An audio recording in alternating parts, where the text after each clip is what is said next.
It is about 5 minutes to 6 o'clock. I am in my tent still, and right now it has been raining all night long, very hard. This is probably, I've been up for about 10 minutes and it's finally kind of slowing down a little. I woke up a number of times last night. It was really coming down. Luckily, I have stayed perfectly dry. I'm going to get up because I have to get out and use the bathroom and or get out and water the trees a little more than they're already watered. I'm going to kind of get an eye on what's going on out there, how wet everything looks. Alright, it's really only been maybe 20 minutes since my last video, maybe. It is still raining pretty hard. The sound, if you can hear any on this recording of it hitting the tent, it's actually far, far worse than that. When you go look out on the water, and I might go out in a little while and try to get some footage, but when you go look out on the water, it's far, far worse. I am back in my tent. I dug out my rain jacket and I went out and did what I had to do and made myself some coffee, you know. So I'm sitting here in my tent and enjoy the coffee.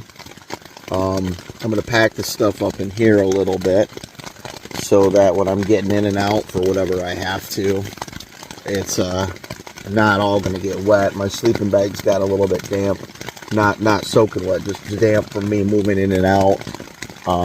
So I'm going to try to stop that and try to get everything put away as much as I can. And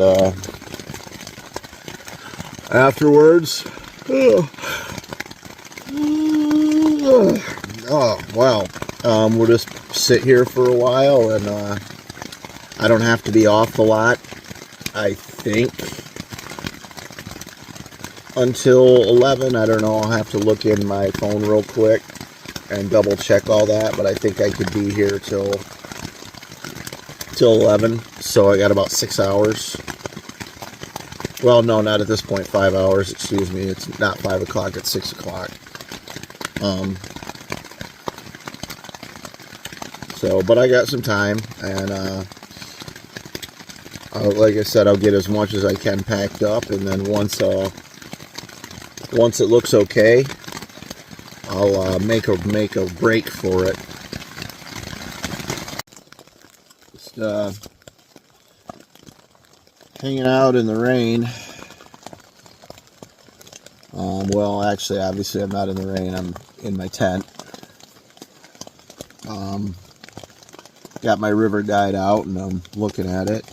I think I've gone over this thing a million times after I bought it, and probably hundreds while sitting around camp, looking at the areas that I went through already, and the areas that I got to go through. And then when I get a little confused and I'm out on the water, I pull it back out. I'm not going to have that option, I don't think, today, unless the rain stops. I was keeping it in a little Ziploc bag, but it's not big enough to fully fit it. This was the Ziploc bag.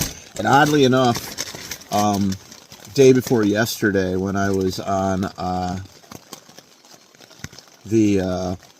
after I left Elkona, and I was on that really windy section of Loud Dam Pond, and I took my book out, and the bag actually blew out and was sinking in the water, and I was able to, because I was on the pond area already, I was able to stop myself from moving fairly easily and retrieve it, but it still doesn't fit, so I can't close the bag fully. So I'm probably going to have to tuck the river guide either in my tote or in my backpack with the wet bag over, or the dry bag over my backpack while I'm out on the water, because I don't think there's going to be any way that I'll be able to keep it dry if I have it where I had it, or fully dry so it doesn't get ruined. It is water resistant, but if this thing gets soaked, it's not fully laminated. But if I didn't show you this booklet, it's right here, and I don't like to, really promote this company, but I did buy it on Amazon. I had heard other people had bought it there, and I went out looking for it, and I was trying to find it, because if you're like me, and again, if you shop Amazon, that's your business, but if you're like me, you try to avoid it, and so if there's an item that you see that's advertised to you by them that is something that you want, I usually try to look it up a different way, and look up the item itself and see if I can find the person who was making it. This book I could not seem to locate anywhere. I'm sure it's out there. If it is, and you find it, great. I would actually like to find this one. I don't remember what year it's from, and I don't have my glasses on, so I can't read the fine print on the print date. But it's a few years out of date for a few things. There's not much that's a problem. If anything, I think that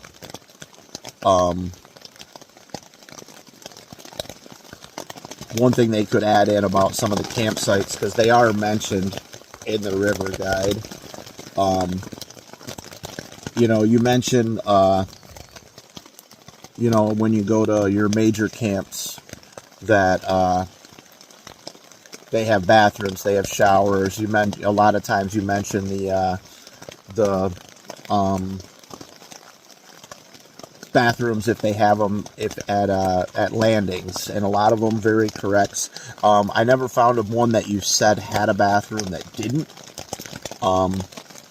But when you but I found a few Loud Dam had one, or no, excuse me, 5 Channels had one built, which it did not mention in here. So that's one thing that's out of date. But I don't remember that ever being there before when I went to 5 Channels Dam. So it's fairly recent. But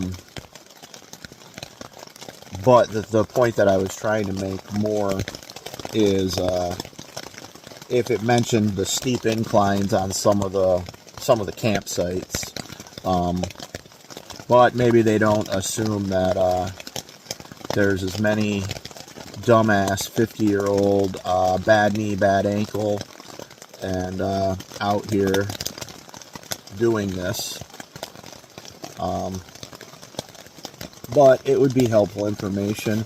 But I think a lot of that too you can find if you go on the website when you're booking on recreation.gov, when you're booking these campsites. You probably can see some comments. I found a couple places that did have comments on different sites, not this one, mentioning difficult climbs up from the water to camp, or if it had decent access.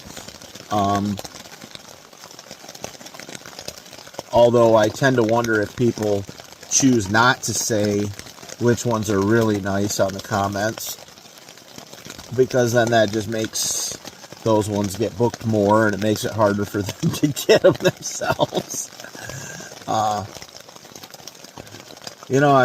know I'm out here in the middle of nowhere, and I'm sitting alone in my tent in a rainstorm, and I'm curious if, it'd be a funny fact. I know no one's around, but it'd be a funny fact if someone was just wandering through the woods and they're like, man, there's some weirdo talking to himself in a tent.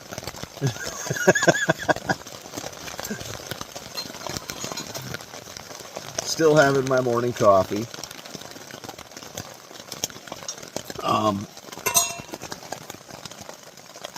Yeah.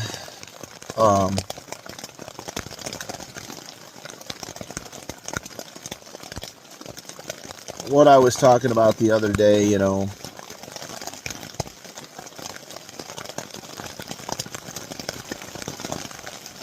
even sometimes the really good things have parts that suck. And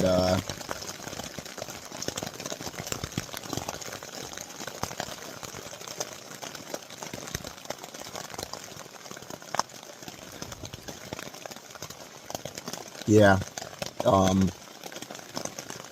today is really not going to be good if I have to paddle across that water in this rain. Even though I only have 7 miles to go, and then try to keep everything as dry as possible while I set up in this rain.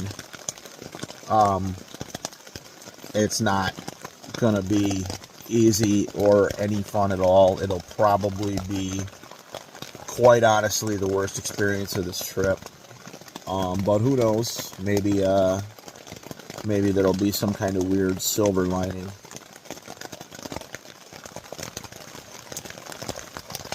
Well, I just rambled on for 8 minutes for no reason at all there, so I'm gonna go. So, got the rain suit on, and I'm out walking around my site. It's not raining too bad right now, but it's definitely raining still.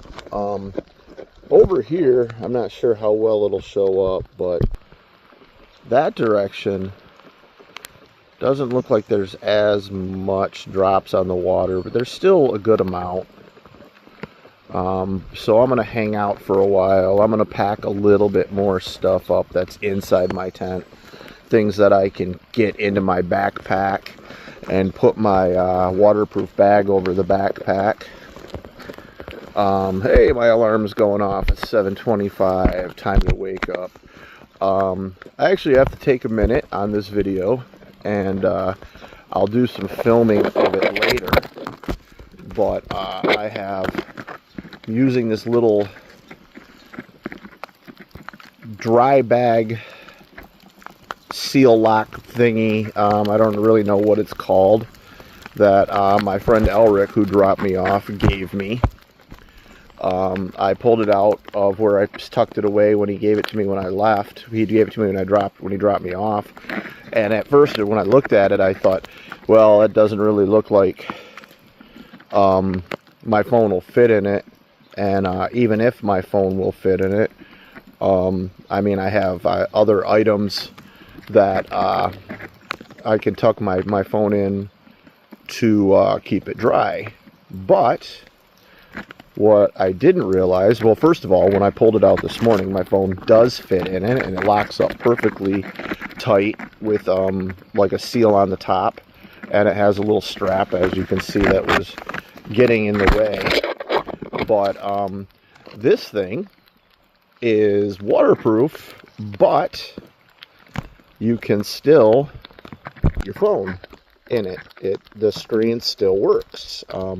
I had thought it seemed like it was really thick plastic, and thought that, it would just basically, you'd put it in there to keep it dry, and you can, but it also allows you to operate it still.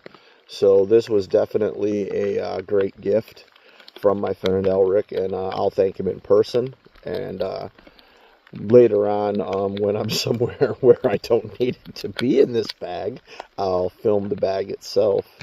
And so again, thank you, Ulrich, for this bag and for dropping me off on Saturday. Appreciate it very much.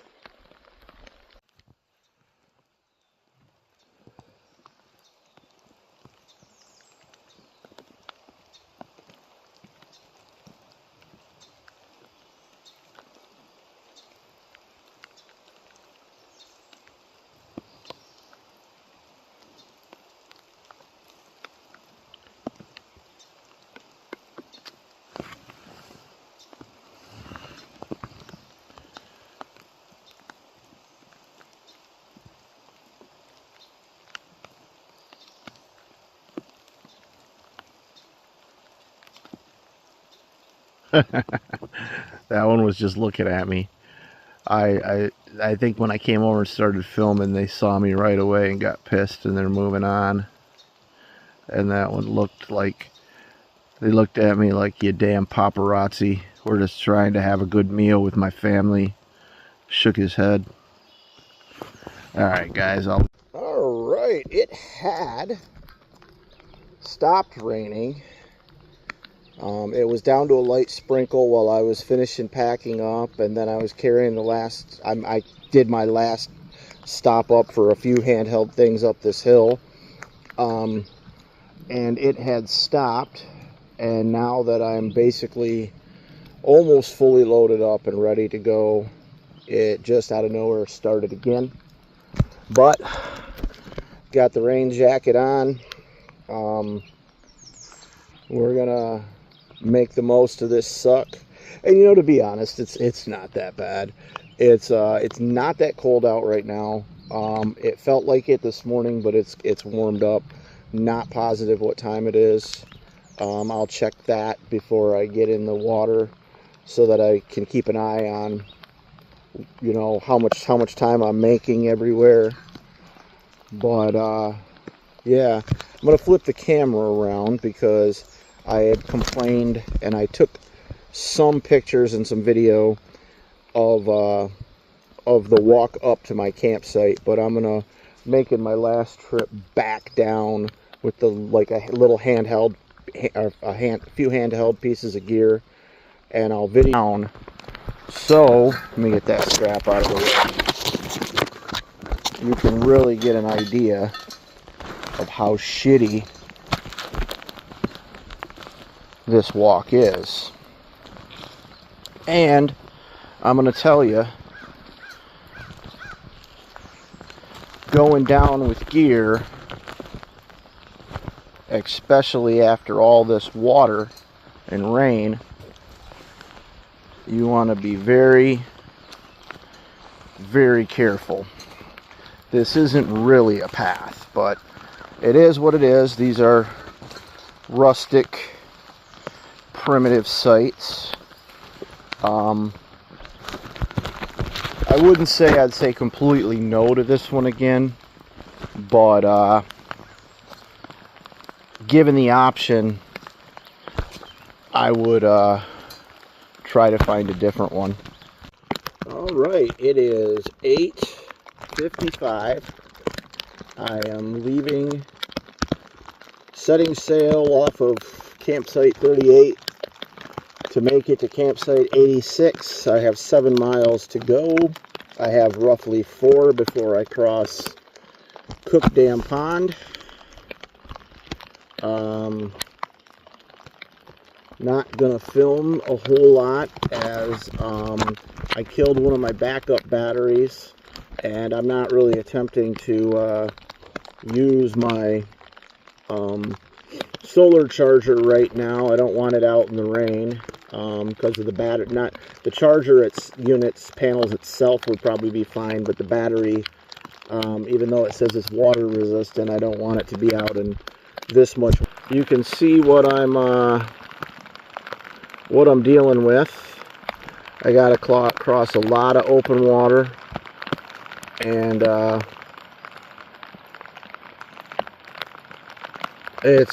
most of this I have to paddle or you won't go anywhere. I am drifting a little bit in the direction I need to, not much. We'll see how much it really helps me go the direction I need to. A little windy out. Like I said, I'm in for. But again, just like you can't come out here and not expect to shit in the woods, you can't come out here and not expect to get wet. I'm going to flip those sand dunes over there. A lot of them. I'm going to be encountering a lot of that. And just sit right back and you'll hear a tale. A tale of some big dumbass. Alright, I just pulled in at Sawmill Point, which is about 2 miles from where I started this morning.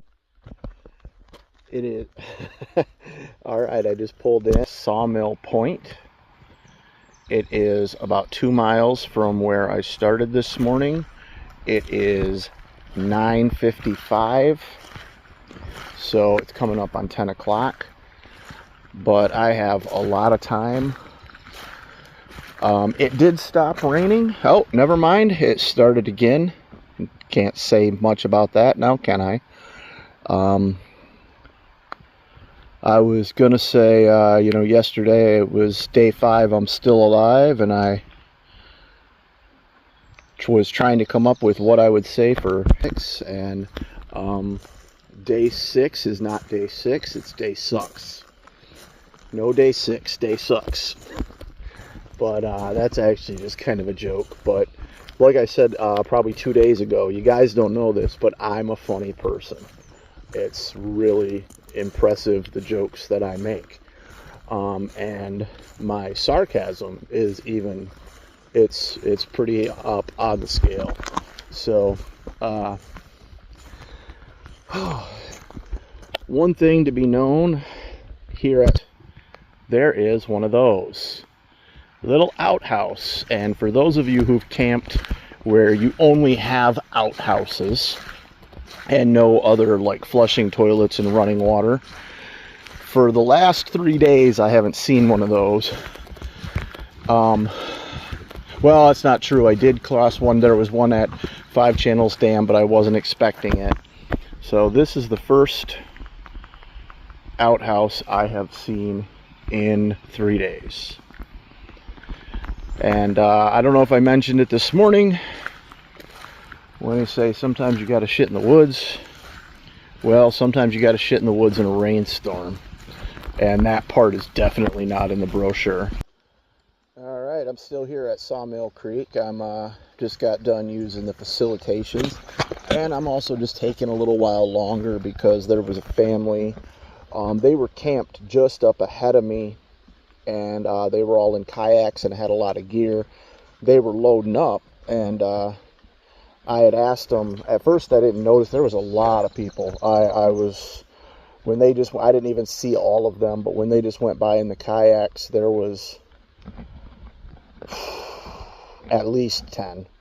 But I only saw a couple of the older people and one of the kids when I was coming around the corner, and I had heard in Elkona from the construction workers that there was another group, the people who helped me cross the dam, that had come through later in the afternoon the day before I came through, that said they were doing the through from Grayling.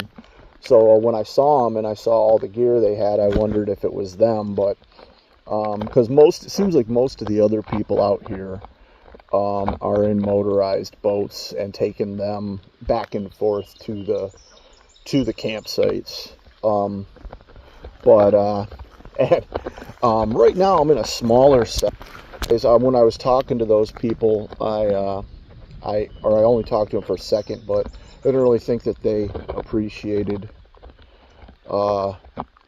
me in their presence very much. So I didn't think they would catch me when I pulled off here because I didn't see them behind me, but they passed by a minute ago, and I'm going to let them get on ahead of me because I don't want to bother them. And I'll let them go. I'll let them be. But I am in a wide of the water. Not as and it's still not a thinner area of the pond. Then it's going to open back up in a little while into a very large area. And one of the things I kind of wanted to mention that it's a good idea to bring along with you is doodads here, air horn, and has multi-purpose for it. I keep it in my tent at night, and I haven't done it yet, but in the areas that I'm in right now, as well as some of the others, there's possibility of bears entering your campsite at night. And the loud noise, if you make it with the horn, is potential to scare them off and get them to leave your area. Also, when you get out on the ponds on some of the big open water, and I've experienced this before both in Alcona and camping at Old Orchard on Foot Dam Pond, sometimes some of these very fast boats, they don't see you out in the middle in your kayak, especially when there's some gloomy days and a little bit of rain, and they're not necessarily looking for a little boat like this, and they're just moving along trying to get back to their camp fast before the water, or before the rain, soaks them up. And it happened one time with me and my friend Adam. We were on Foot Dam Pond in the middle fishing, and it started raining. We were trying to paddle back, and at the same time there was a speed, or like a bass boat, just hauling ass right towards us, and he was off a ways, but he was coming right at us, and we were paddling, and we're just not getting out of his way. We can see him, and we just stopped at one point and we're screaming, and over the rain and over the roar of his engine, he couldn't hear us, and we just stopped and like started waving our paddles, hoping that he would see us. And he did, and he slowed down, and that gave us, before he got up there, he went kind of around, but also gave us the opportunity to get out of his line, and that he was using to get back to his campsite. Because also when he's off in that distance, you can't really, you just see he's coming at you, and it is hard to navigate on these ponds. But couldn't hear us screaming, he will hear this. So it's a good thing to have. With that, I'm gonna relaunch, and I got about 2 miles approximately before I get to Cook Dam, and then I got a portage, and it's on to campsite 86 on the Foot Dam Pond, which will be about another 3 miles after that. So I got 5 total. Now I'm going to turn the camera completely off. I still haven't pulled out my solar charger. Depending on what the weather's like, when I portage and take off all my gear, I might do it then. Well, all right, we're going to try this again, because sometimes you think you're getting footage and you're not. It's raining pretty good. I am out on the middle of Cook Pond, still in a pretty deep, wide open section. The winds haven't been too bad. It's just a lot of open water to paddle across before I get to the next dam and portage it. And I know it's funny to say I'm lost, but I kind of am. I'm trying to sit here in one of the best areas I've found where I'm not moving too much without paddling. At least not moving in the wrong direction too much without paddling. And try to get my bearings, because every direction I look, I can't see if that's where the natural path of the river is, or if it's just another little corner to go around and then it dumps back around. A lot of them look like, hey, that's not where it goes, that's shore, but then right around a corner up by it is where the river continues. And a lot of areas are wider and look like, oh, it'll be, like for instance, it looks like it'll be up over there, but I don't think it is. I cannot seem to get service in a lot of other areas. I was able to look at like Google Maps and kind of spot myself, and that's been really helpful. And then also follow my river guide. I might have to pull my river guide out here in a minute and just let it get a little bit wet. It is semi-coated, but I'm just going to have to do what I'm going to have to do. I'm pretty sure that the direction I need to go is behind me, but it's such a large area, I don't want to paddle all the way up there and then paddle all the way back this way. Nothing that major has happened yet, but since I've been on this pond, there's been about 2 times where I was tricked by where I was supposed to go. In the benefit, a lot of the other ponds that I've crossed, and it might have just been the weather or the time of day, the headwinds were really bad, and some of them even in times that I didn't expect them to be. But I'm gonna let this go and try to look at my river guide and get a better idea, and then start moving again. All right, so it is still raining. It to the dam. Just taking a few minutes. I'm soaking wet with my pants, but my rain suit on top is working. I actually had pants for the rain suit, but I decided not to bring them. Honestly, they don't really fit very well. In order to get the rain suits are kind of almost like a one size type of deal, and in order to get the suit that fit my shoulders, which is what I was more worried about, was my upper body, the pants that I had to get were way too long that came with the suit. So I tried them on, but they also, the waist is a bit big, but they have kind of a drawstring, but I don't mess with them. Out there is where I came from, and you can see this tiny little inlet here around this corner that led up to the dam. And that was why when I was out in the middle, I couldn't really tell which way to go, because it looked like those, where I was, it looked like those two sections came together. You couldn't see the retention wall for the dam here, because off over in the distance, the high banks are kind of doing the retention over there. Got my kayak up here. Definitely, I knew this because I looked at the river guide, but also I've been experiencing it a long way, and I want to make note of it for one of those things that if people are doing this and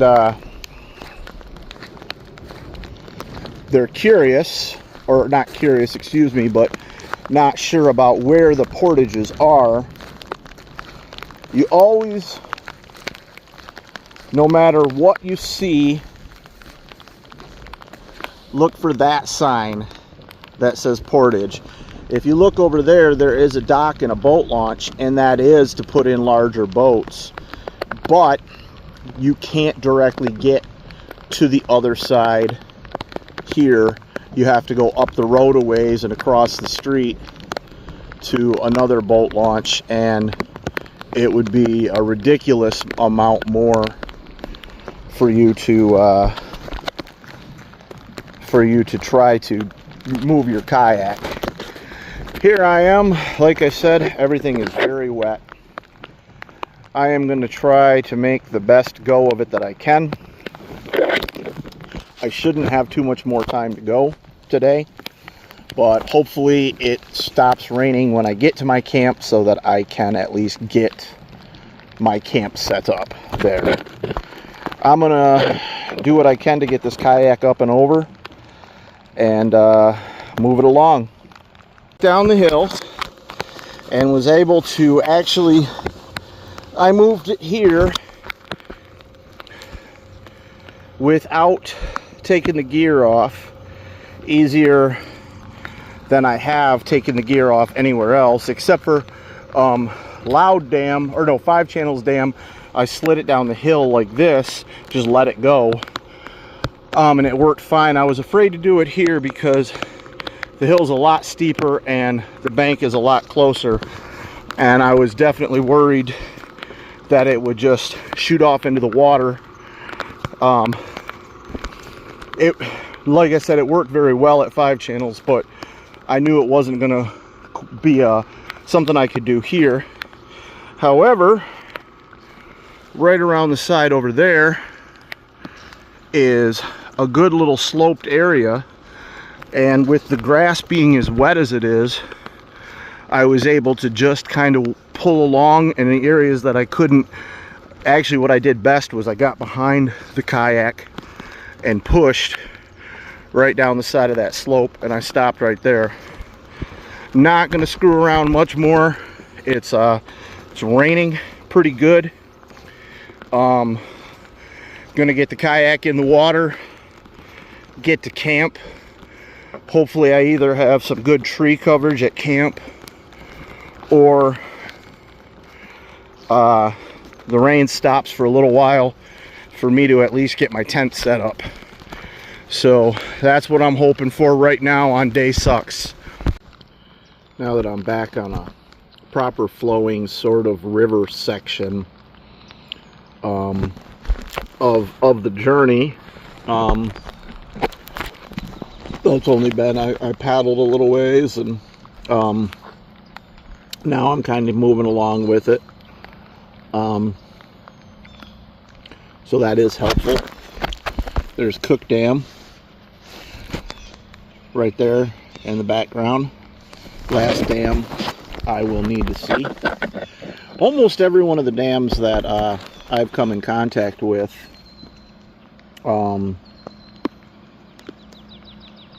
they had a good amount of construction workers at them. 5 channels didn't. No, 5 channels did. I think they were just all possibly out to lunch, because the only people I saw there were the guys fishing. Really haven't spoken with anybody in the last couple days, except for the guys fishing yesterday, and yesterday also the guy who was mowing the lawn at Loud Dam.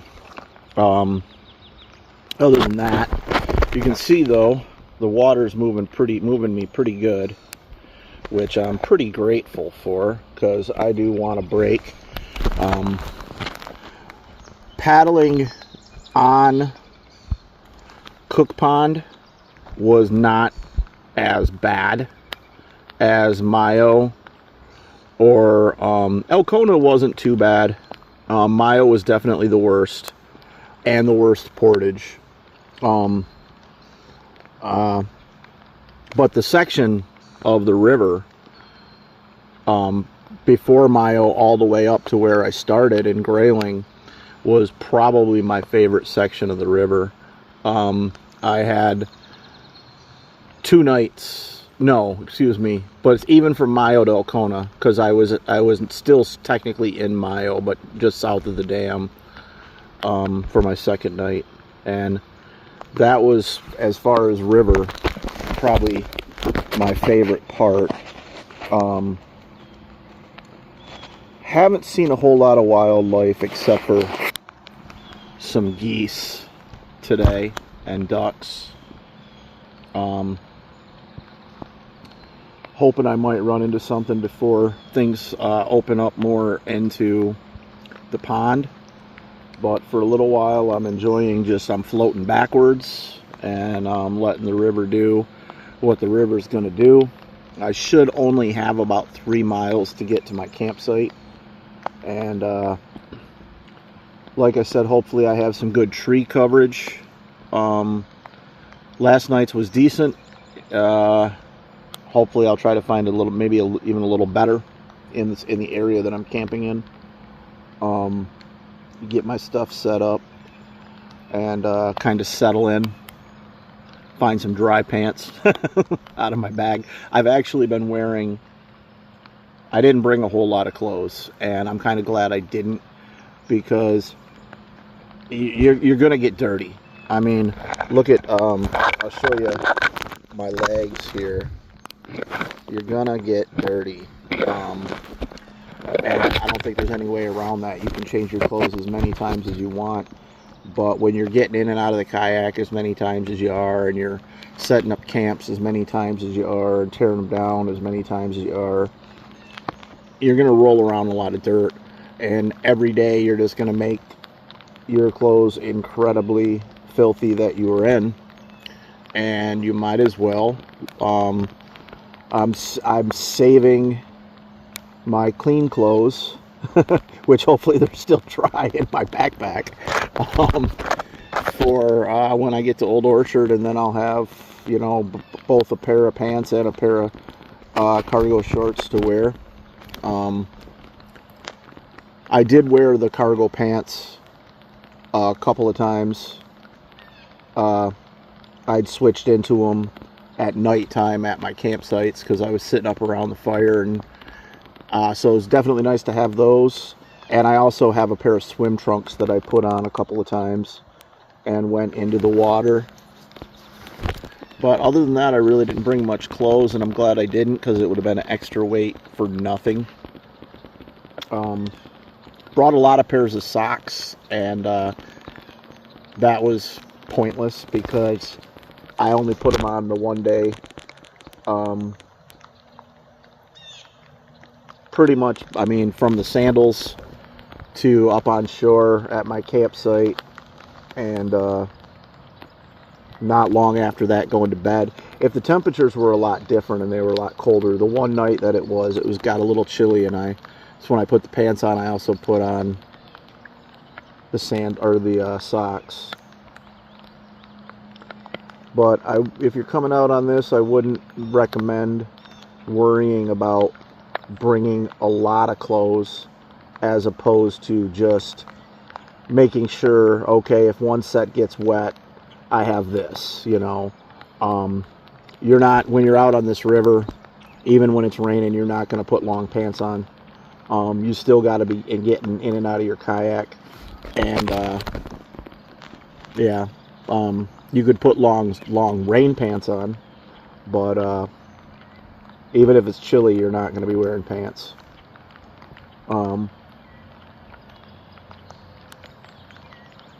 So man, I hope you guys are, whoever's watching, and I'm sure I'm going to watch this over and over again because I know the type of person I am, but is enjoying the scenery as I babble on, floating down the river, the Sable River, on day 6 of my great adventure. Lots of rain.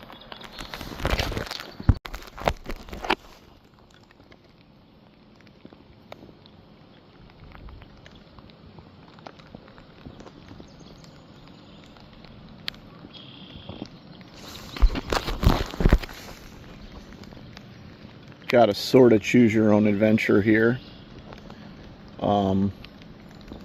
And I feel like fate has probably chosen it for me. I'm just kind of letting it take me.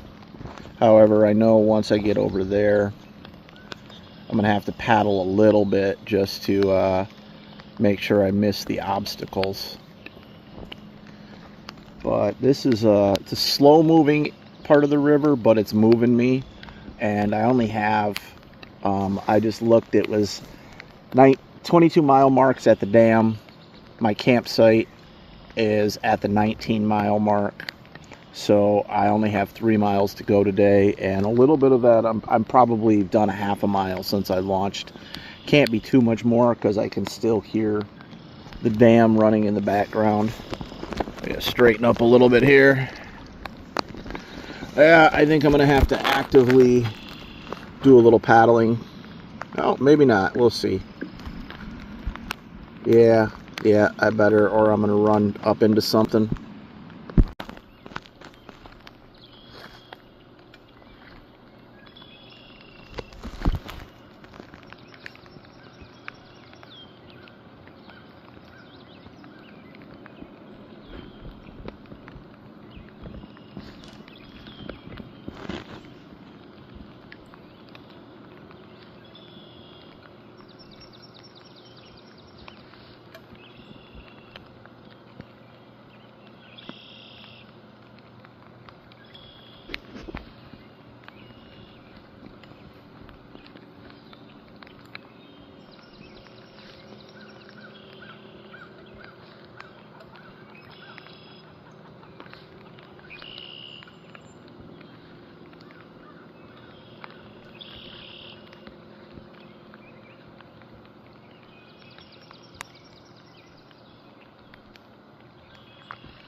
Coming up on a couple campsites here. Just letting myself drift. I'm waiting until I get up there to see what numbers they say they are. Oh wow, something jumped like right there in front of me. Not real high in the water, but it surfaced. I only caught a glimpse of its nose, but it was some kind of fish. Oh, I see them down there. Holy shit, there are a lot of them. There's a lot of little bluegill down there. That's a thing to remember. This would be, it is site 83. This would be a superb place to stay. Very easy to access right there. I don't remember if this is a boat-in only or if there's a drive-in. It doesn't look like there's a drive-in area. Okay, well, actually now it's pointing up that hill to get to the site. So that might be a little less friendly, but at least there's a good lower area to put the boat in, or to bring your kayak in. My guess is this is a boat in and drive-in access. I'm going to check my map here real quick. I don't think I can't be very far. If that's 83 already, I have 86.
I know I've been jokingly calling this day sucks instead of day 6. But actually this day also is pretty awesome. It's not been the easiest one, and I'm wet. Could be worse, could be a lot colder. It's not very cold. I really knew that at some point, at best case scenario, I was going to run into a day of rain on this trip. You're not going to set out for a week and not run into it. It's just not going to happen. I mean, you'd be incredibly fortunate. And mentally, I was preparing myself for much, much worse weather, expecting at least a thunderstorm or something kind of more catastrophic. On Saturday, not but an hour or two after I launched, I got a weather report that said potential on Wednesday, potential thunderstorms, possible tornado conditions, and hail. And I really was very worried about what my situation might be like if that was the case. And I ran into that.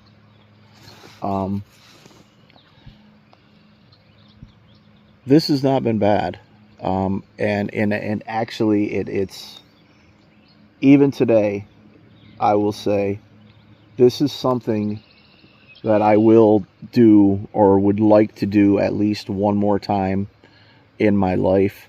I will probably try to make it happen within the next couple of years. Because it took me, something I wanted to do from childhood. Oh, wow. I wonder if that fish jumping just got caught. But it took me, from childhood to 50 years to do this.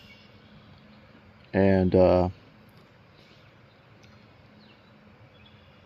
if I wait another 50 years, I'll be dead. And if I wait 20 years, I might not be physically able, because that's one thing I'm gonna say. Getting across the ponds, especially when you got a headwind, is very difficult. It would be easier in a different kayak, but also the kayak I have is a little more stable, which makes it a little safer to get across the ponds. And in some of the areas of the river would become pretty windy. Mine is a lot harder to tip over, and that's important.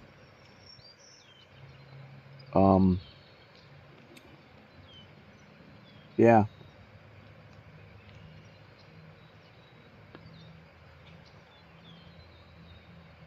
Getting over the dams is not easy. Sometimes getting your kayak up onto the portage is very difficult alone, and trying to pull your entire body out while in some very deep water and not flipping your kayak over while you get out and onto the portage area is not easy. It does take a lot of strength, to be honest, to do. So yeah, not everybody could do it. I do think a lot more people than just me could. And I think if you feel you're an able-bodied person, and you're watching this, and this is something that you think you might be interested in doing, I encourage you to. I really, really do. Over there is Site 84, and that is legit on an island. I can't remember if that one was open, and I just didn't realize it was on an island. But it is. I just checked my map, and I am coming up very closely, because over here is this peninsula is going to be 85, I believe, and I'll be on the next peninsula, I think, right there. Wow, my hand was really big on that. Right up there, around this bend, just around the bend. We've said that before, and then we completely missed our campsite and had to go 4 more miles. But in this section of water, even though it's drifting, it's still kind of open water. If I had to and I missed it, I could paddle backwards and get to it. Where I was there, it was where 18 was still very much more narrow river area. I wouldn't have been able to successfully paddle back upstream. Here I could make it happen. So day sucks has become day sucks a whole lot less. Turn around, got to our site 86, and it's a very easy pull in. I'm pulled up enough, I don't have to chain up. I'm off of the shore.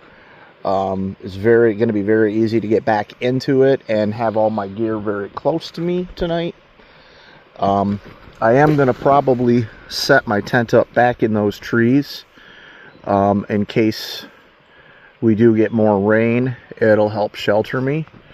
Got a really nice fire ring, like a lot of them that we've had, but we do have a little bit of firewood left from somebody. It's wet, but if I got that pine stuff to burn yesterday, to light on fire yesterday, that was pretty much fresh and green, I'll get that to go. Especially back here, there's going to be enough things kindling that I can pick up and find that will start. And I haven't even had to use it yet, because I've been finding so many dry clumps of pine needles to get the fire going. But I have, a pouch of dryer lint, which helps get things started pretty easily. And there's also some stuff back there that I can some larger stuff that I can cut up like I did yesterday. So first thing I'm going to do is make something to eat, because I am really hungry. But the only real downside to this lot so far is it is obviously popular with geese. They have been shitting here a fair amount. Tons of feathers all over. I've been picking up, at this point, I don't even need to. I've so many goose feathers that I picked up along the way that were in just fabulous condition. And that one's pretty good right there, but it is wet. I mean, I've got so many of them at this point and seen so many more. Here's somebody's tent stake that they bent. I'm going to pick that up. They also did leave whoever was here last, and I'm assuming this is from them. They left some trash in the fire ring, but I'm going to hopefully get my fire going hot enough that it'll burn all of that up. And I think for the first time, it just brightened up a little bit too. I think the sun might be coming out. That would be absolutely fantastic. It's only about 1 o'clock and I'm here. I did 7 miles today, which is nothing, especially compared to what I've been doing. I portaged my last dam and did it in the rain. And tomorrow I got 5 miles to go, and I'm on to Old Orchard. And the 5 miles, I cannot check into Old Orchard until 3 o'clock in the afternoon. So, that being said, when me doing the 7 miles here today, as well as going over the pond, and I left at 9 o'clock and it's 1, I only have 5 miles, no dam to portage. I also stopped at Sawmill Landing today for a while. I don't intend to be doing that. My guess is I don't even need to leave here tomorrow until the latest possible time, which I believe is 11. But I'm at my site and I'm going to enjoy it.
You know,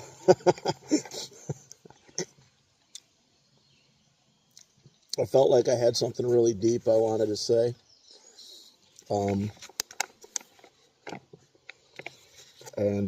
Well, you know, I say that, I'll say I apologize if you're watching this and thinking, man, why isn't this guy showing us more of his gear or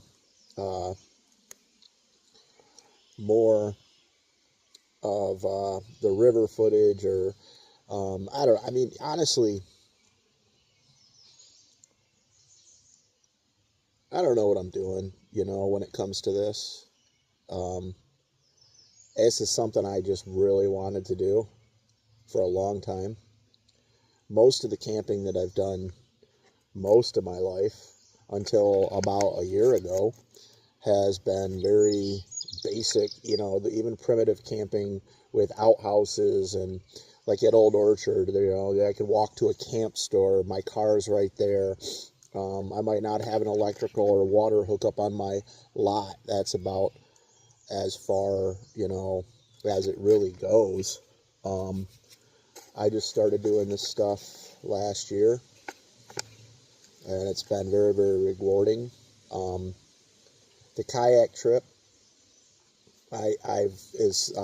canoe is what or rubber raft. Like I said in the beginning, when I was a kid, I was trying to plan a trip down the creek in a rubber raft. And I know I talked to a friend of mine who, when he was in his 20s, said he thought he was going to do the entire Mississippi River in a rubber raft. And I don't know which one sounds more absurd, but, I'm not some kind of fishing genius or kayak outdoor adventure specialist, but I'm out here and I'm enjoying myself, and I'm gonna do this again, period. I know it might, especially after some of today's footage, it might seem kind of crazy, but it's gonna happen. And if nothing else, what I'll probably do, if I can't get the time and plan the big trip like this again, maybe I'll do a 2-day camp in a section like this, somewhere that I can, because where I'm at right now, even though there's definitely a current to the river, I'm in a flooded area, and the further I move up, the more it's going to be like that. I could paddle upstream here if I wanted to, and do a trip by myself where I don't need anybody to drop me off. I could just paddle back to my car and wherever I launched,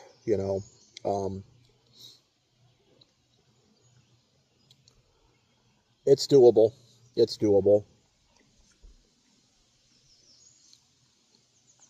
Yeah. Also,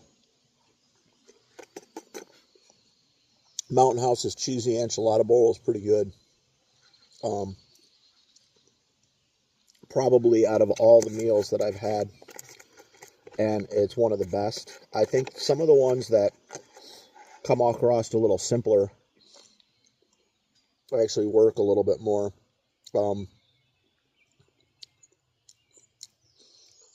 The peak refuel ones I've been having have been pretty spectacular, some of them. I mean, for what they are. The bison bowl one was not all it lived up to be, but the chicken curry one definitely was pretty tasty. This one's a little lower on the price spectrum, and Mountain House is kind of considered the lower brand, or the more, they're pretty decent. I've had a few that have been pretty good from Mountain House, but I've been trying a lot of different ones, and this is actually one that I had already, and I knew I was gonna want it again out of the selections. So, right, my future's so bright, I gotta wear shades. Look at what has happened here. Say that the clouds come in, but still beautiful sunshine. I even broke my solar charger up, and probably get a decent charge on that before long. I do have my other battery bank. It's almost dead because I used it a lot yesterday. Not gonna lie. When I was kind of stuck in my tent and it was raining and I'd already napped earlier, I was up, so I was kind of just, even though I was on and off getting a connection, I was just kind of scrolling on my phone. But this campsite also has had a major firewood score. I'm going to take the phone with me the next time when I go back around, but I've collected all of that already, which was all very easy, either picking up deadfall or breaking branches off a deadfall. I got that one big piece that I cut off of a piece of deadfall. It took me some doing. If I have the energy, I might cut another one off of it, but I don't know that I need to. Like I said, things are going well. This is absolutely no longer day sucks. But I don't know, maybe I'll have to come up with a new name for it, because it is not day sucks anymore. And truthfully, like I said, it didn't suck in the first place. Every minute that I've been out here, even the tough parts, have been really, really cool. And, you know, it's just all part of the adventure. Not really sure what that is. Some kind of very interesting insect that I have not familiar with. It looks like it can fly. I'm actually gonna stay the hell away from it. It's like something out of some kind of alien movie to me. It is probably 1.5 to 2 inches long. It's not a small thing. I know that there's some friends of mine that if they're watching this, they're like, well, there's reason 38 for why I'm not going to go do this with you. Kind of looks like some kind of grasshopper, but I don't know. I'm not familiar with it. It's kind of funny because a couple times I noticed that it saw me. It knows I'm over here before I started filming. Yeah, I am gonna put my phone down right now though and get my bedding away from it, because it's moving towards my air mattress. I need to go put this in my tent. I just got done putting it together. Alright, so apparently this is 100% the campsite to run into all sorts of amazing insects. Through them same friends, reason number 39, where they probably don't want to come. But just to give you perspective of how big that guy is, that is no small dragonfly. Out of my life, I don't think I have ever seen one that big. Yeah. That is something. Wanted to get some closer footage of this guy. I am just really impressed with him.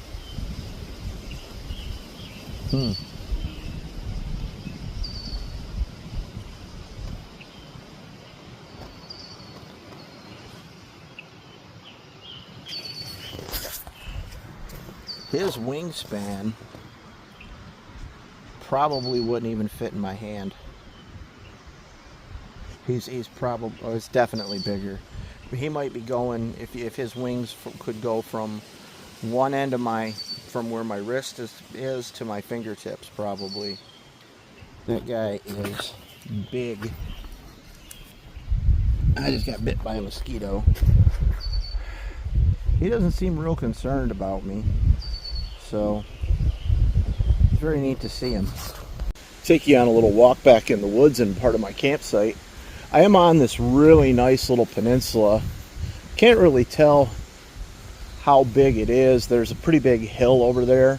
I haven't tried to go past that, but I've been coming through here and just picking up some deadfall. And this is also where I cut up a piece of a deadfall large down pine, but saw some other things. Figured might be something that look, the deadfall, there's more of it right there.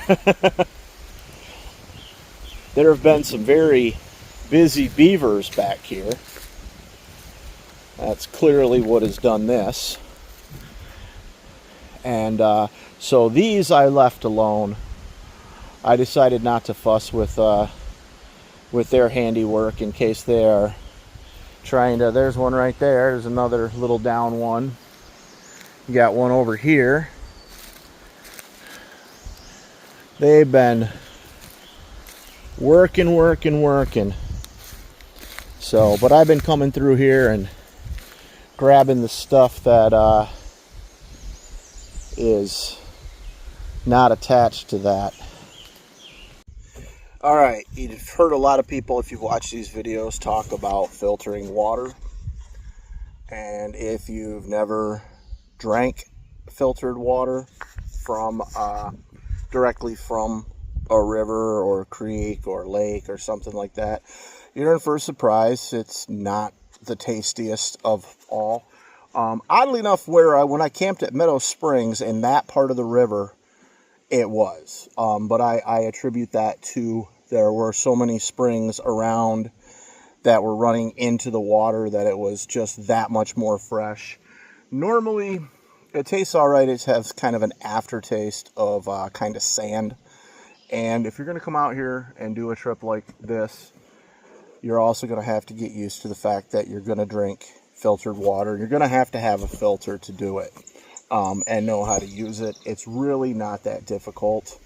I watched before I started doing this kind of stuff, you know, and I went up and did a little bit of time in Manistee River Trail. I didn't do the whole loop. And I was in Hoist Lakes, and then last fall I did my first just one overnighter in Reed Lake. Now, if you're going to do an overnighter, you can carry enough water in. If you're hiking, carrying enough water in for one night and a hike back is, especially because you're going to probably use it for your food, that's kind of tough. I did it. You're a lot happier on the way out not carrying a couple gallons of water. But the best way to go about it, when I set on this trip, I had these 2 bottles and 2 empty Gatorade bottles that big full of water. And as I've been going, I've just been filtering it myself. I watched this review that a girl did of all the different water filters, and she broke down what she thought was the best. I can't really say because I haven't tried them all, but based on her reviews in her video, I went out and bought the Kitadine Be Free, and what it is you've got a little pouch that collects the water after you remove. Oh, it doesn't want to go now. Of course. There it went. I had to take the cap off. There was too much pressure. Okay, so you unscrew it, and this is your little filter part. This is your little filter part. Sorry, it wasn't showing up on the camera. And you're just going to go out. And let me take a lid off of one of my bottles.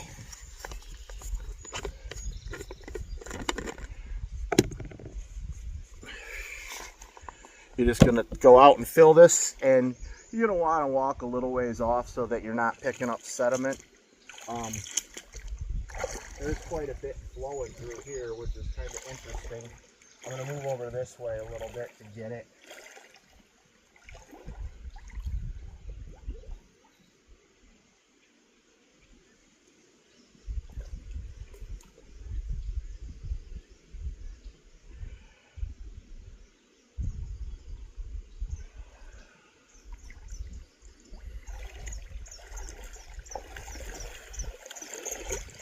Once you got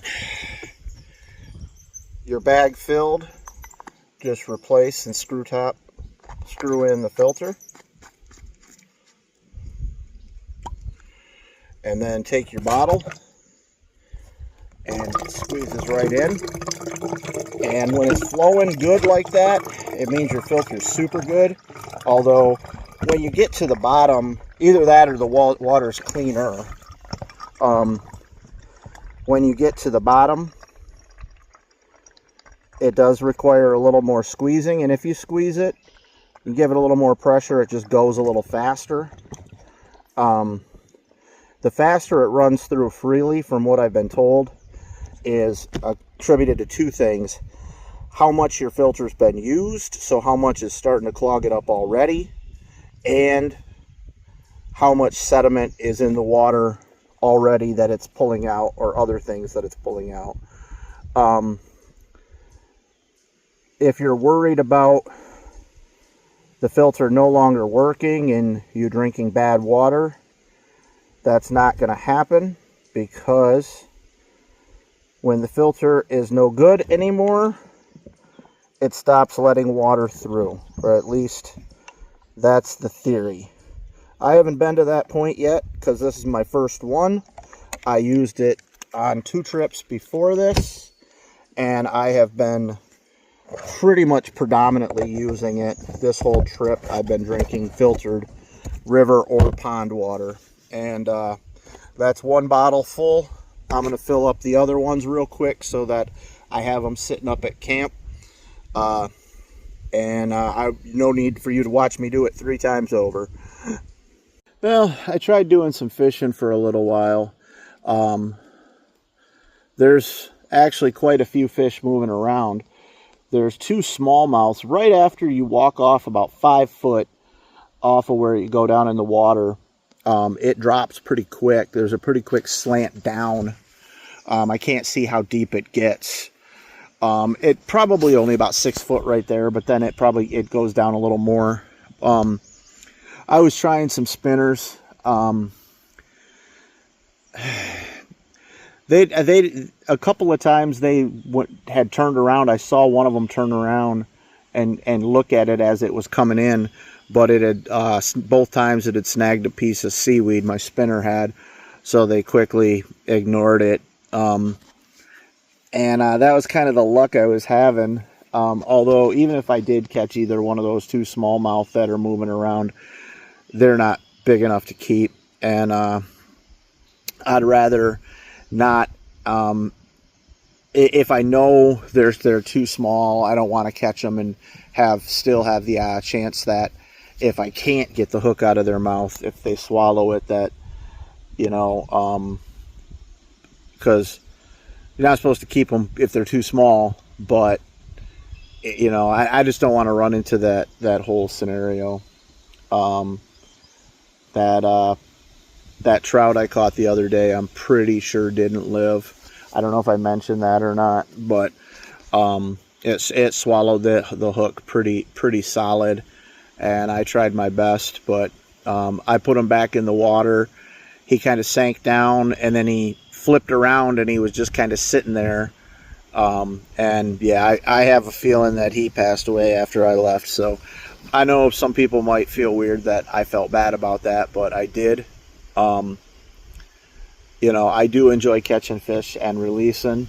When I do that, I like to make sure they live, but sometimes it doesn't work out, and I do try to remind myself that in a few minutes, a vulture or a seagull or even an eagle, because they'll pick them up. They don't care. They'd prefer to catch fresh, but they'll eat it. So that's, I guess it's still the circle of life, but yeah. The wind is picking up pretty good. I will say this place, yeah, I got a real long log. I cut a long piece of deadfall, but I figured I'll let it burn and fall over, and then I'll keep moving it into the fire.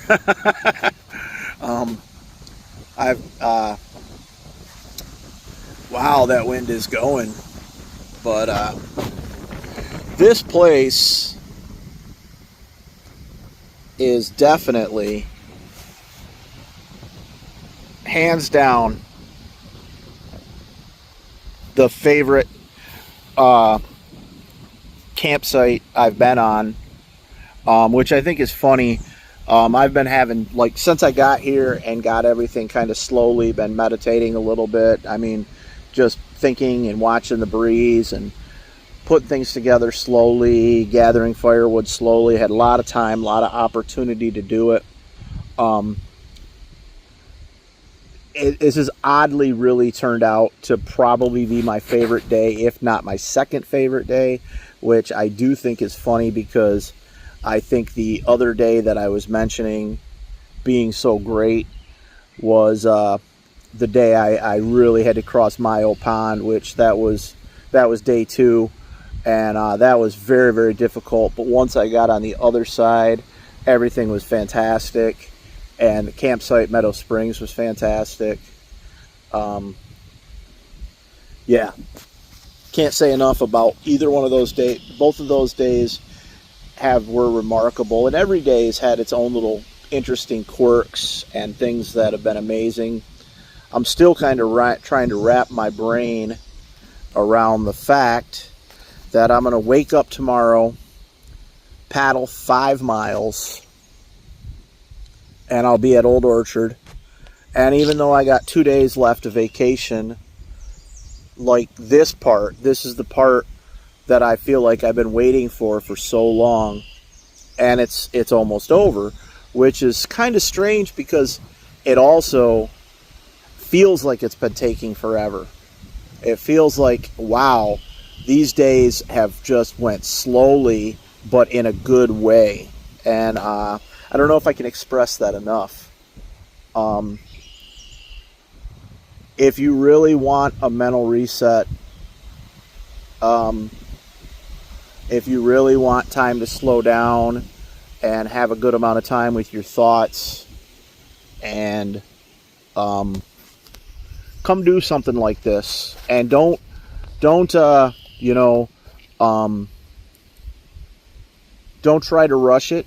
I had some big days in the beginning, but even that, 19 miles, 2 days two days out of my week, I did 19 miles, and that was the most. And the canoe racers do it in a day, and a lot of people I know that I've watched doing this, they did the trip in 6 days, but they started 10-15 miles before me, and or 7 miles, 13 miles before I did, and then ended 14 miles after me. So they did about 27 more than I did, or am going to do.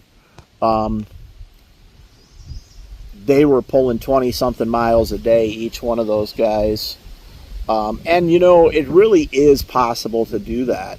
And I had no trouble, even when I had to portage dams and cross ponds, doing 19 miles a day. I'm glad that I didn't go that far for everyone. I'm glad that it was slowed down, especially for these last couple days. It is a little harder to get across the ponds, and that's predominantly what the section that I'm in is, ponds. And I'm glad that I've had a lot of time to spend at some of these sites, particularly this one. Yesterday's was a nice site. It was just tough and up a hill. The day before, the same thing. Of course, that was a site I wasn't even really supposed to be at, but I did pay for a site regardless, and nobody showed up on that one. So I do want to call. I'm going to call them probably when I get to Old Orchard tomorrow, or maybe I'll even stop up to Lumberman's Monument and talk to them and mention that, hey, that site is very difficult to find. But starting to feel a little hungry again. I might have some snacks, have some water. Today is Solstice Eve, and I'm going to have some things to do later that will not be filmed. I don't know how some people may or may not react to that, if they even know what I'm talking about, but yeah. Still wrapping my brain around the fact that tomorrow I'm going to be back. Today, This morning I saw that small group of people that I had tried to talk to for a minute because I thought maybe they were doing the entire trip like I was, but they like I said, they weren't real receptive and acted kind of weird that I even tried to talk to them. So I just let them go about their business. But most of yesterday, I saw and spoke to no one. I saw very few people. Saw a few people out on the water in their boats. Of course, they were just powering by or out fishing.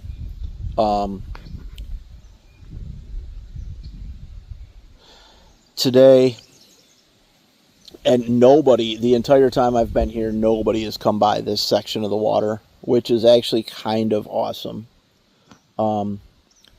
Probably try some more fishing a little bit later, but I'm not sure.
The entire time I've been here today,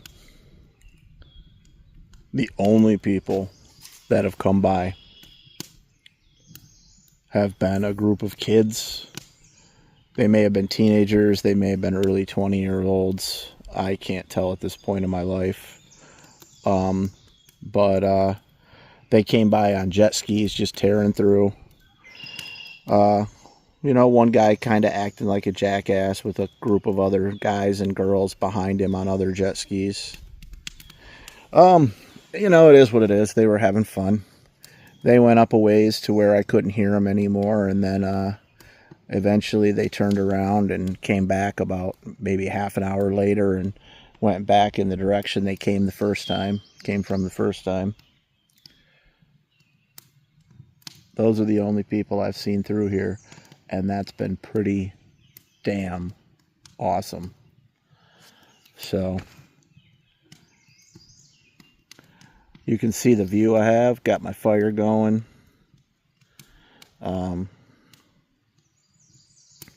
It's probably coming up on 8 o'clock, I think. Sun goes down around 10 tonight. This is Solstice Eve.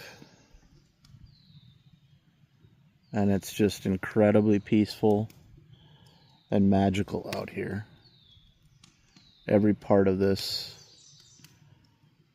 has been such a great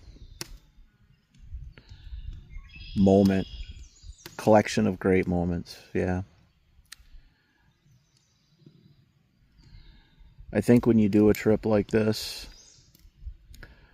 you just got to be prepared for a lot of things, prepared to put up with a lot of things. You put your boat in the water and the river's going to take you where it's going to take you. Where it's taken me, I've been pretty lucky.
And you look out and you see that, it's hard to believe that today started out the way it did. And until you go backwards and look at the recordings ahead, you probably think it didn't.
Had a lot of trouble keeping this fire going.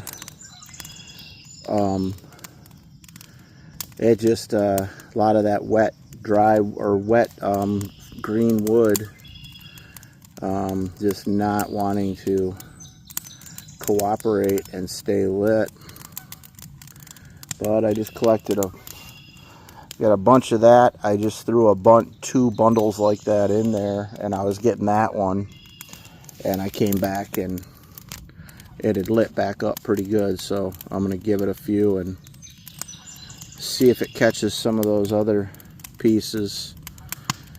I had this experience last night where I had some pieces like that of pine that I cut up from deadfall, but it was pretty recent deadfall, and so it's still pretty green. And this one's not bubbling up with sap, so it's not as green as the stuff I had yesterday. But still, I just went to put a few more pieces of wood on the fire, and you can smell it. It almost it's funny, like a pine air or a car freshener is on fire or something. Yeah, it's pretty interesting.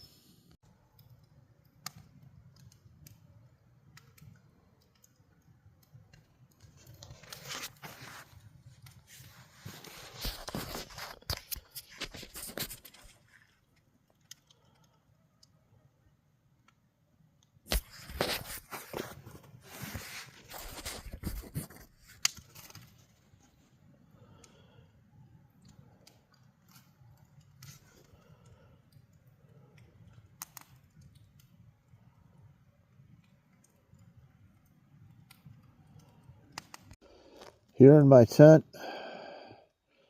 bringing day 6 to a close. It's been quite a roller coaster of a day and a trip altogether. Tomorrow's day 7, final day. I still got a good fire going, but it's kind of burned down to some coals, and it's going to be okay left alone out there when I'm in my tent.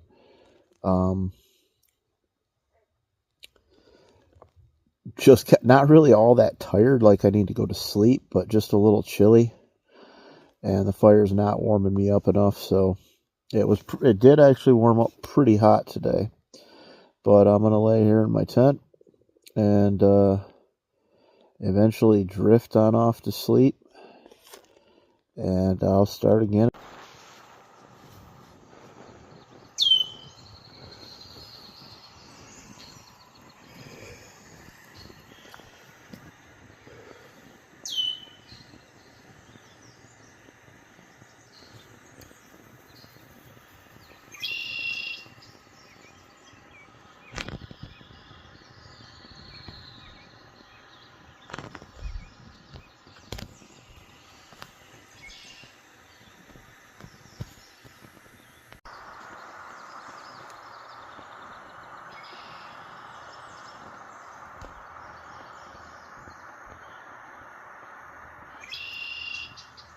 Good morning on day 7. Final day here. Oh my God, I'm dirty. Wow. Camp 86. Gonna hang out for a little while. It's only about 6:30. Just make some coffee, which is what I got going there, and I better get to it because it looks like it is a lot of time trying to resurrect that fire. That is an important fire because it is actually, even though it doesn't look like it, it's a little bit chilly out. And even though I'm not in any rush, I don't feel like putting on long clothes because I'm just going to have to take them off when I get in the kayak in an hour or so. Yeah, probably a little more than an hour or so, but we'll see. Sitting here having my coffee, enjoying the fire. This view.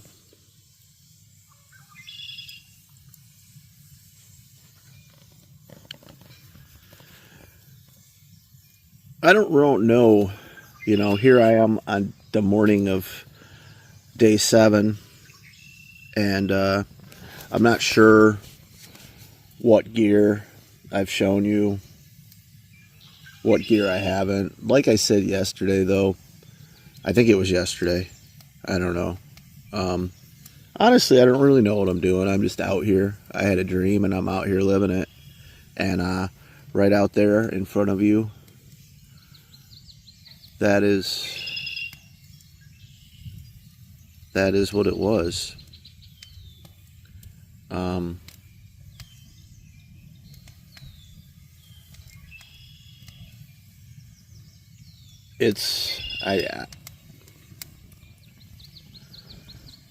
I can't put it into words, but it does justice just looking at it.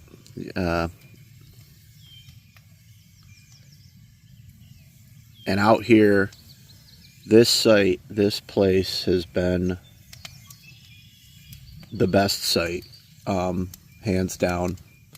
The goose shit there was a lot of it kind of scattered around, but I had my trusty little shovel there, which doubles as a fire poker and a bathroom digger. And if I'd have lost another paddle, well, it would have been that too. But it also removes goose droppings.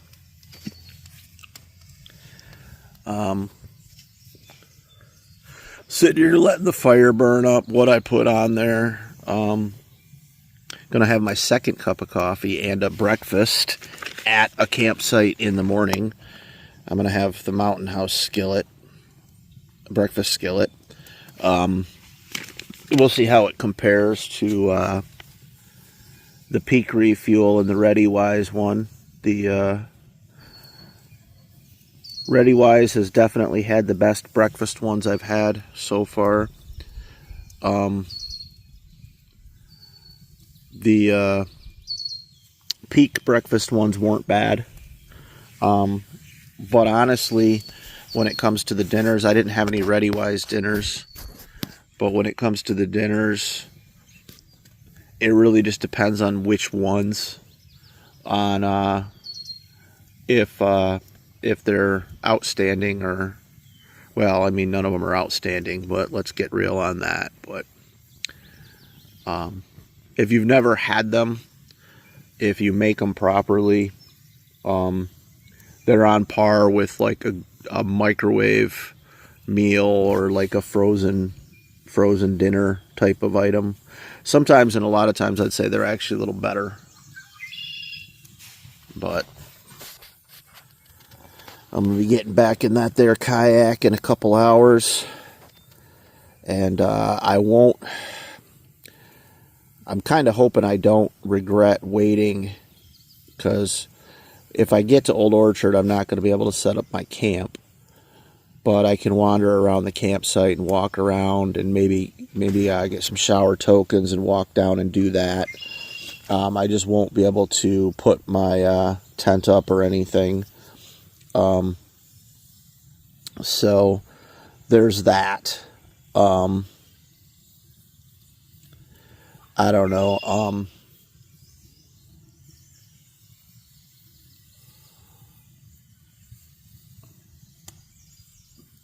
The thing about, I've mentioned it before, as you can see how calm these ponds are, and this section that I'm seeing is the narrowest that I'm going to see.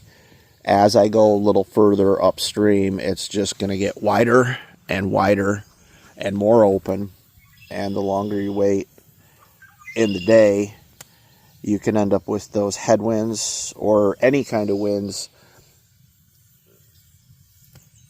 Once you're on the ponds, it seems to be pretty much a guarantee that whatever the direction is that you want to go is not the direction that the wind and the currents from the blowbacks from the dams is wanting you to go.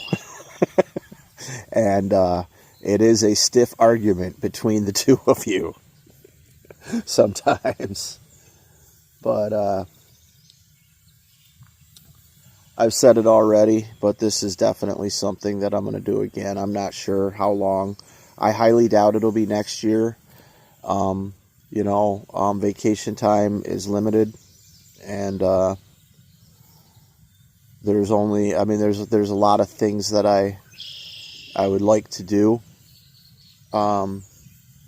I usually go to, like I said, a big festival gathering at least once a year around this time, or sometimes in July I go to a different one.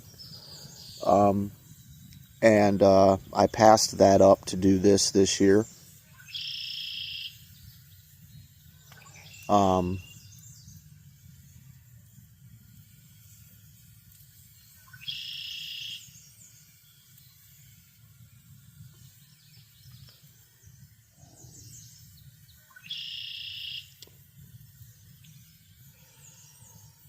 Supposed to hike Nordhaus Dunes in about 2 weeks.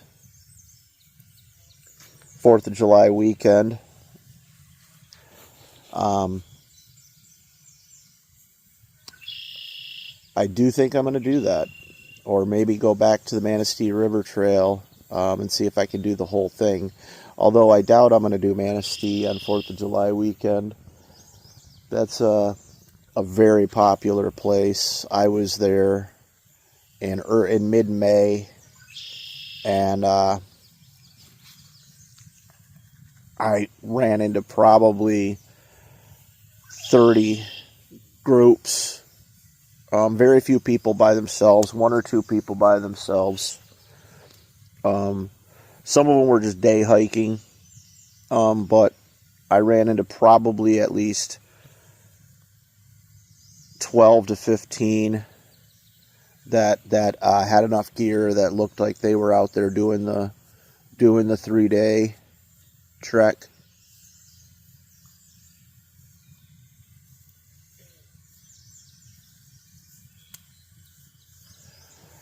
I know a lot of these videos have been rambling on, looking at some scenery, but at least it's not rambling on while you're looking at me, because I'm looking pretty rough.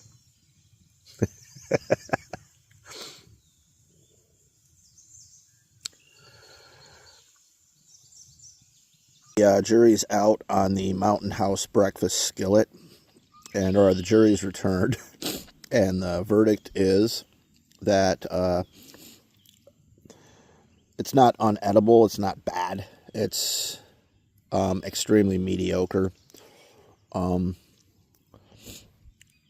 bit of hot sauce or some kind of spicy sauce. Well, yeah, even a mild like salsa or something like that would really make this a lot better. It's, like I said, it's not awful. Give you a look here at just little pieces of scrambled eggs, peppers, some hash browns, some sausage. I think there might be a little bit of bacon in there. It's hard to tell. Mountain House does get a good rating on a good amount of their, from me anyway, of their dinners. But I'm not impressed with their breakfasts at all. I think Peak and ReadyWise definitely win the battle on those ones, but when it comes to the dinners, there's not that much of a difference. Another thing, I'm not really certain if I've spoke about my Fire Maple Grill. Essentially, it comes in a couple different pieces. This is the canister that you pull off that boils water, and you got a little igniter that actually is part of it that screws on to your fuel canister, and you buy your fuel canister separately. I'm not going to get into too much of how it works. I think I may have talked about it before, but it's really pretty self-explanatory. But one thing that really wasn't, that I was really uncertain about, was how much fuel I was going to need. And that is the 8-ounce canister. It's 13 ounces total weight, but that's including the canister itself. There's 8 ounces of fuel in there.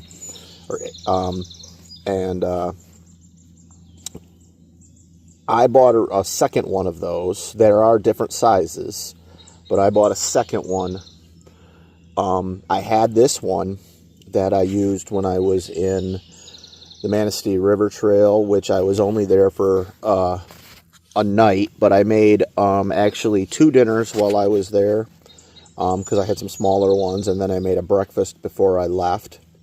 So I used it, and I made coffee, so I made it used it 4 times, or ignited it 4 times to boil water.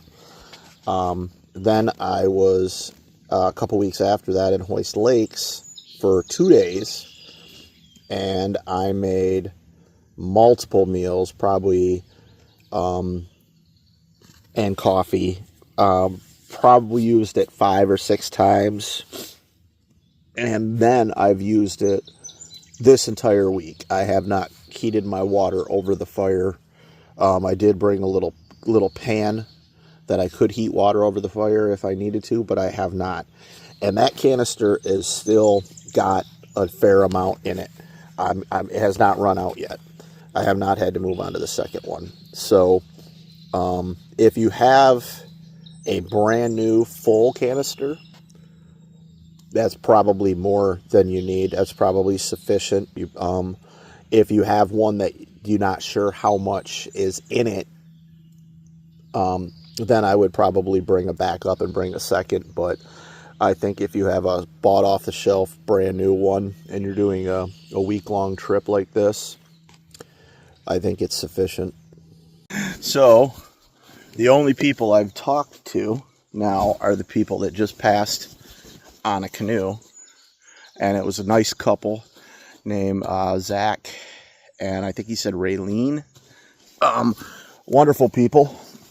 And they are, sorry, I'm trying to get my backpack together as well at the time.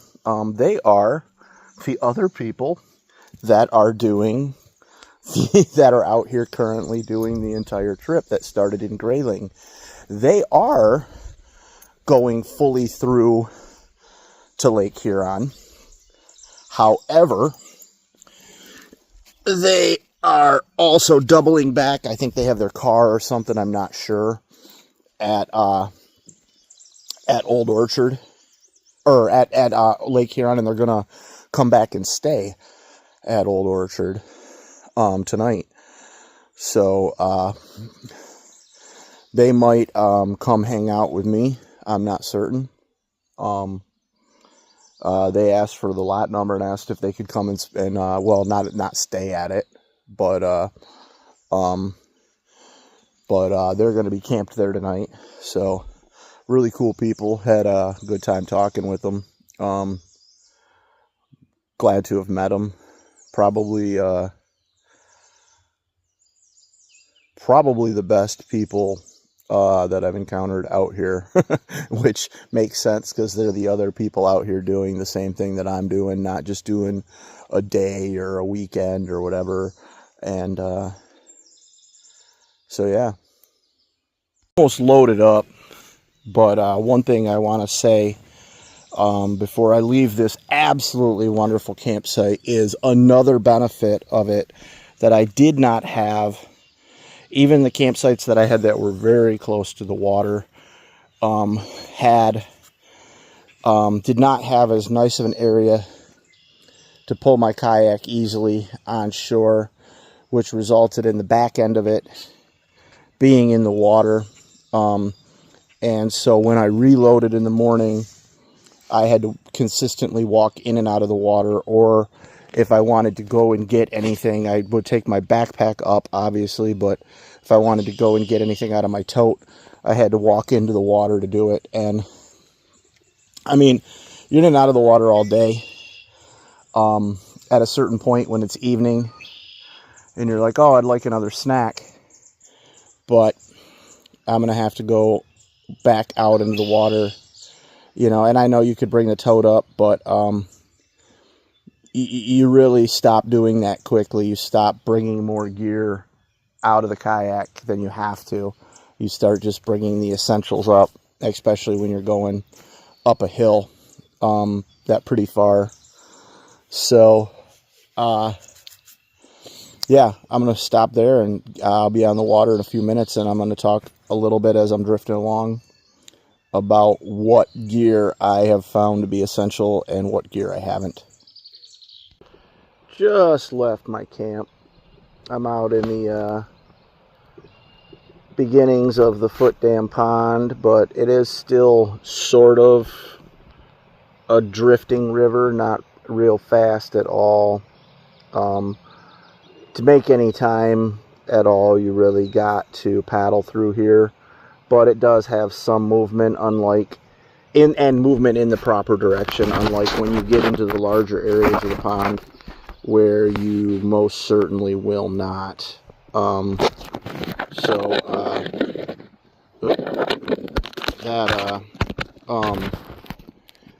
I'm going to take the opportunity to just kind of like sit here. Actually, I just hit a complete, no, I'm sort of moving.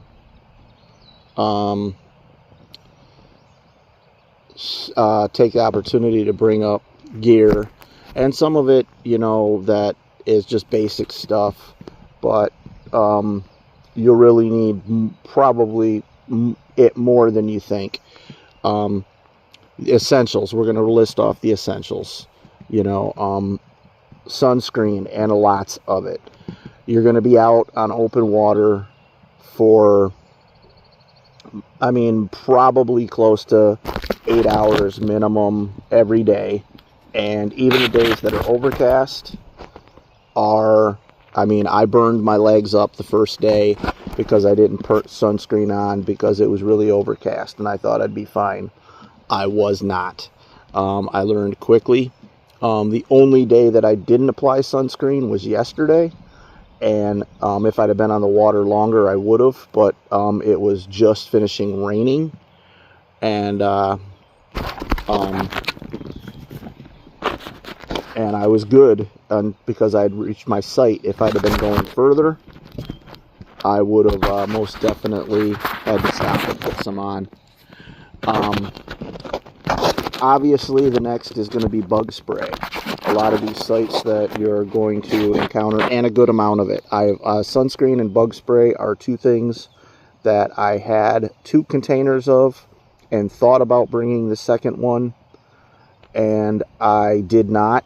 And I am out of sunscreen as of what I just applied before I left, and I am close to out of bug spray coming up here, but I really shouldn't need it too much at Old Orchard. On that peninsula, there's usually a very good breeze and mosquitoes don't hang out there. I've never had a problem with them on that peninsula. Another absolutely crucial thing is a water filter.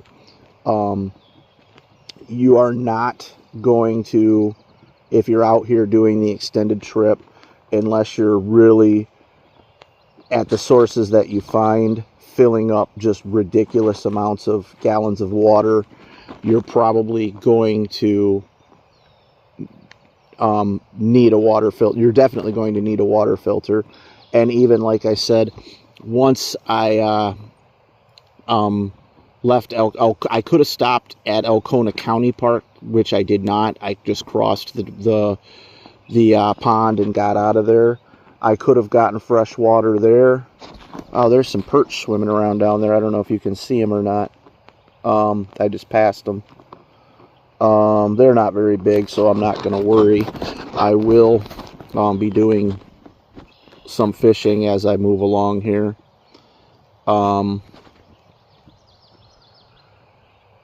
Besides that, you really need a shovel of some form, because you're going to need to dig holes to do your business, unless you're really going to be able to hold it until you come to the landings that do have bathrooms, and not all of them do. And if just the state forest campgrounds that I stayed at had outhouses, all of these national forest ones, you're single campsites, you're out in the woods, and you're digging a hole. That's what you're doing.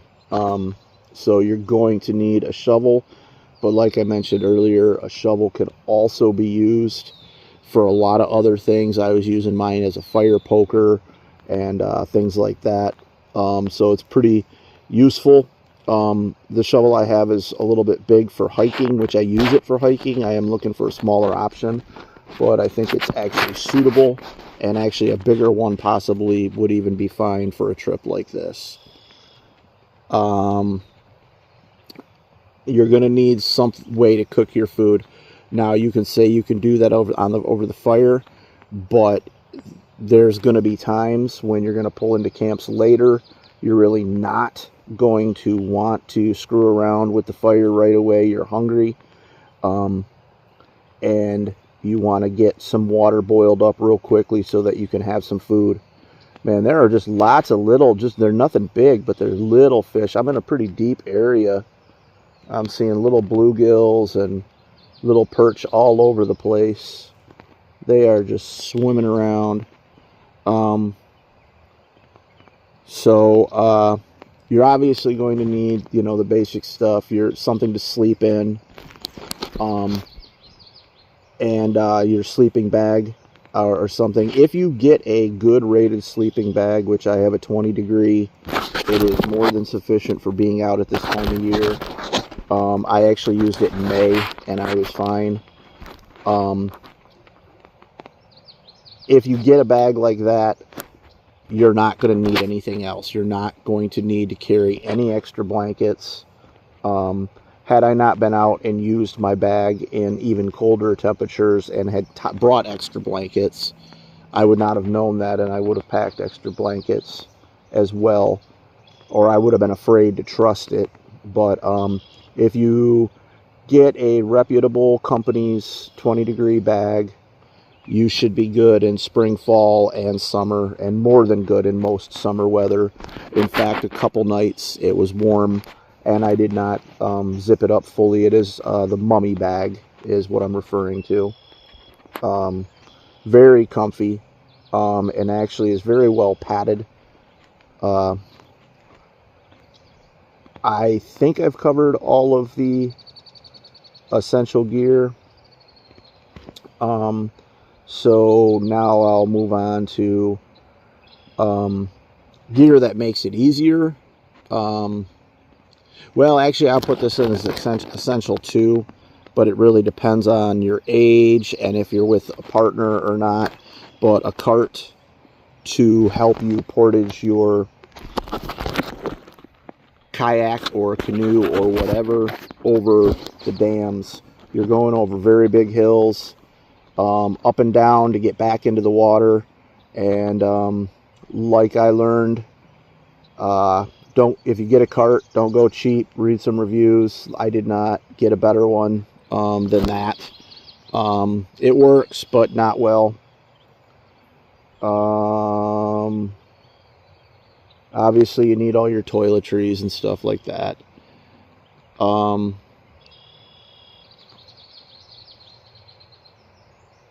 You know,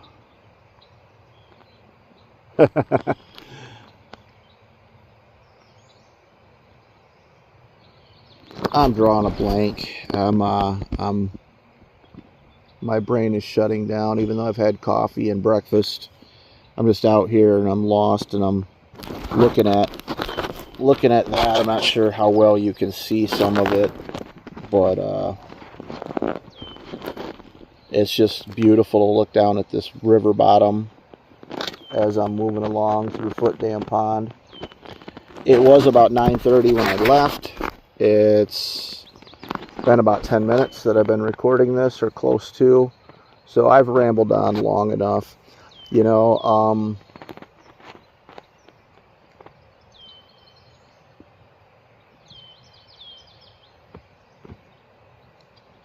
I don't need to speak about the gear anymore. There's a lot of videos out there. Watch them. Watch lots of them. There's tons of people that have done this and a lot of videos available. I've seen ones by people that were far better shape and far more advanced at what they knew than what I do. And I paid attention to what they were doing. And I also saw some videos by people that I thought wouldn't make it 2 days, but did, and finished the whole journey. And that I appreciate those people. I hope if they think I'm not mentioning any of them specifically by who they are and their channel names, but I actually applaud them for doing what they did and for posting the videos they did, because it makes the rest of us really go, okay, well, you know, this guy did it. He had a lot of troubles, but he did it, and it worked out, and he was safe, and he didn't die. And I'm not, I mean, I'm certain lots of mishaps can happen.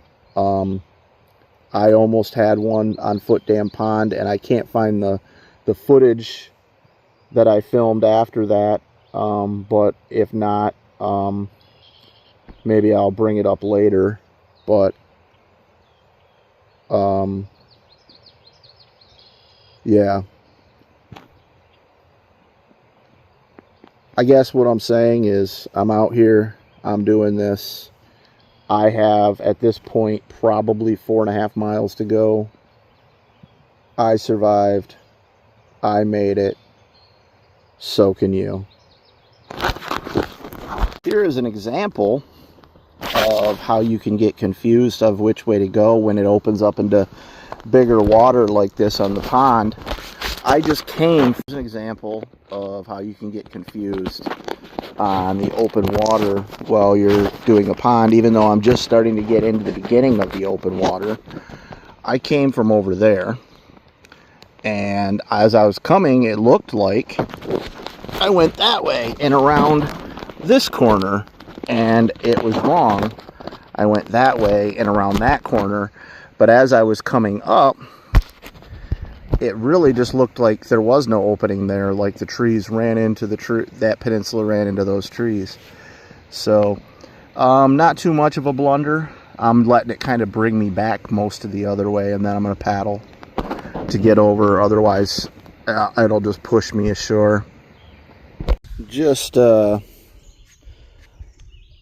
myself up on GPS, and it's funny because I haven't really went that far, but I also, since this morning, but I also don't have far to go.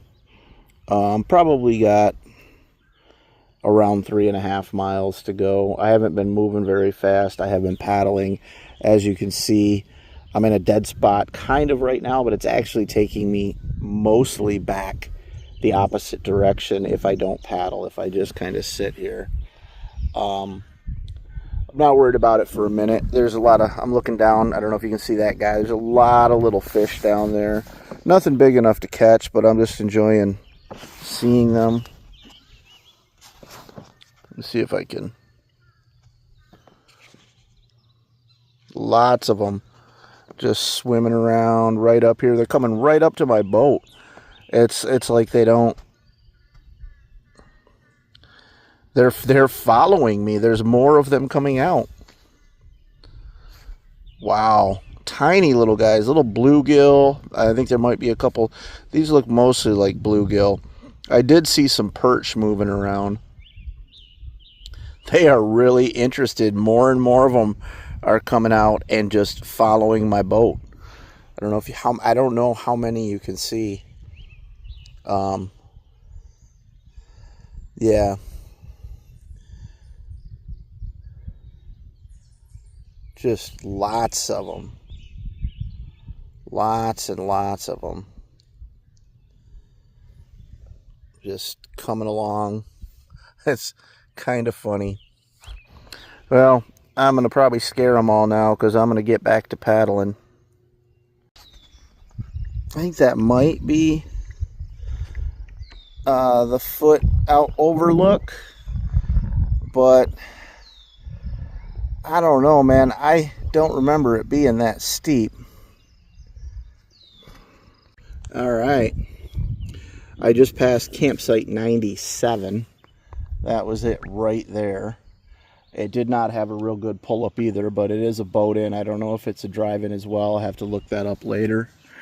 I've actually been not far from here before. There's some pontoons docked over there in the distance. I can't quite turn around to see them. Not sure. Sorry for the shaky camera. I'm finally in a spot where I can sit for a minute and not really move. There's a big ass stump right there under the water. You show you how deep the water that I'm in is. The headwinds, it's not as bad right now as you can see there, but I've been in a very wide area of the pond. I'm about to go into an area that's kind of more river-like, and I know I've been up through there before a number of years ago.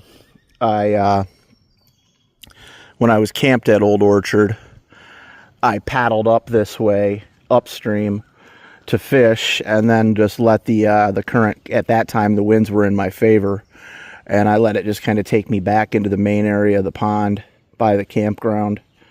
I'm gonna stop filming for now, and I'm actually gonna, it should be maybe another half a mile, and I'll be up around the last bend, and I'll open up into one of the main sections of the pond, really wide open area. And all I'll have to do is paddle across that, and I'll be at the Old Orchard Primitive Campground. Got a deer up in the water up there. Not sure if it's showing up. I am almost into the main section. Man, this water's too deep for him to be touching bottom. I was not aware deer could swim, but they must be able to.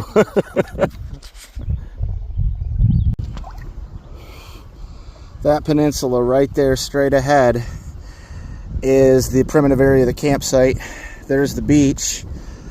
It is very difficult to get there right now. but I'm going to start paddling again because it's quickly taking me back the other way. I'm at my campsite at Old Orchard, and if you can look at some of those waves, that is what I had to paddle across. I'm on the peninsula to get here, and I had to do that for probably the last mile because you can see how wide it is on the other side. But I am here now, and I was fortunate enough. I saw a couple young kids, probably about 15 years old, by the pier, and I paid them 20 bucks to carry my gear up because I am beat. This part of the journey is over, but there is one more left to film.